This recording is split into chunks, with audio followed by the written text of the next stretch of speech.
call it. There's people saying it was, but you didn't even know your hand was fully on there. I didn't. So obviously it wasn't, malicious or intentional. And I did ask him, check on him, make sure he was good after the play. But I think it was just an unfortunate circumstance of a bang-bang play, me just trying to make a play. And like I said, it wasn't intentional, it wasn't malicious. How different do you feel like this game plan was? I just feel like this might have been the best game plan defensively, but executed also the best. Can it continue that, knowing how high you guys can play level-wise? Yeah, I think guys just really just owned up to the task. Everybody knows what type of game it was. It was a Monday Night Football game, biggest stage of some of these guys' careers, and big opportunity for a lot of people. So I think guys just kind of adapted to that and adjusted throughout the week on what we wanted to do and what we wanted to execute as a team. And we took advantage of that, and we executed and we did the things well that we were supposed to do.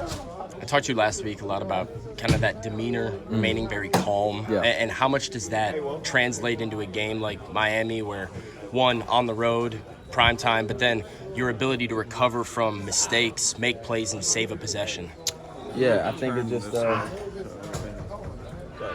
guys changing here. someone got to change somewhere else. I'm sorry, what was your question, man?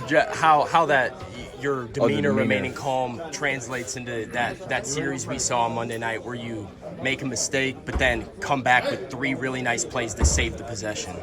Yeah, I think it just it's just a test of the mindset, man. It's just I don't know. I don't really try to rely or linger on bad plays or bad things, because when you do bad things, more bad things happen. So I think as a DB and as a corner in this league, when you play so many times in so many games, you just kind of how to adjust, and that you got to have a short-term memory when you play that position. Yeah, is there like a sense of like, I got to make up for what I just did, or can stressing about that maybe lead to pressing too hard and more mistakes? Do you have to wipe, or like do you take on a personal challenge of like, all right, let's make up for what just happened? Yeah, I take on the challenge of always wanting the ball to come my way. And I think that that's just a test of me just wanting to make plays and me wanting to be that guy for our team and for the guys in our defense. So obviously me making a bad play or a mistake, I know that they're going to come right at me. I know that I have to make the next play, or, I have to stop the bleeding in a sense. So,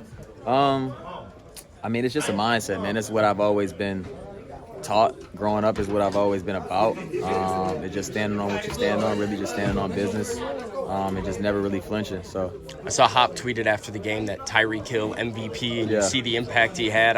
No doubt. You saw a lot of him on Monday. So what can you say about how the game changes when he's in there? Yeah, man, he's elite, elite speed, elite ball skills, elite everything. And so when he has the ball in his hands, he's obviously dynamic. He's fast as hell. So, he proves it every day. You guys see what he does, so I don't really, it's not really much for me to say that somebody's going to say, oh, I didn't know that about him. So, very talented guy. It's just his numbers speak for themselves.